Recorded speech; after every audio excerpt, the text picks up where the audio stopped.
नमस्कार. फक्त योजना या यूट्यूब चॅनलवर मी ओमकार तुमचं स्वागत करतो. तर आता दिव्यांग जे आहेत संपूर्ण महाराष्ट्रामध्ये त्याच्या पेन्शन वाढीसाठी आणि इतर मागण्या आहेत, तर यांच्यासाठी पुन्हा लक्षवेधी आंदोलन आहे. तर हे आंदोलन 5 तारखेला होणार आहे. तर याच्यामध्ये ज्या मागण्या आहेत, या संदर्भात आपण माहिती घेऊया. तर दिव्यांगांना प्रतिमाह ₹6,000 पेन्शन, भूमिहीन, बेघर दिव्यांग व्यक्तींसाठी घरासाठी 1 गुंठे जागा, राजकीय आरक्षण, ग्रामपंचायत, नगरपरिषद, जिल्हा परिषद, महानगरपालिकेमध्ये द्या.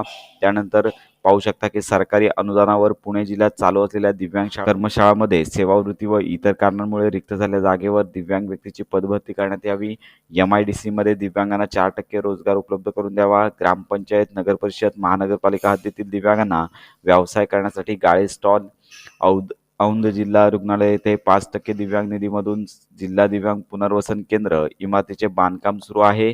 या बांधकामामध्ये मोठ्या प्रमाणात अनियमितता असून संबंधित बांधकाम अधिकारी व कॉन्ट्रॅक्टर यांच्यावर कायदेशीर कारवाई करण्यात यावी. त्याचबरोबर महाराष्ट्र राज्य दिव्यांग कल्याण आयुक्त कार्यालय पुणे येथे असलेल्या कार्यालयाची इमारत मोठ्या प्रशस्त जागेत करण्यात यावे. तर अशा प्रकारच्या मागण्या असून हे आंदोलन बारामती या ठिकाणी होणार आहे. तर अशा प्रकारे ही महत्त्वाची माहिती इतरांपर्यंत नक्की शेअर करा. योजनांसंदर्भात डिटेल अपडेट्स करता आपल्या चॅनलच्या कनेक्टमध्ये राहा.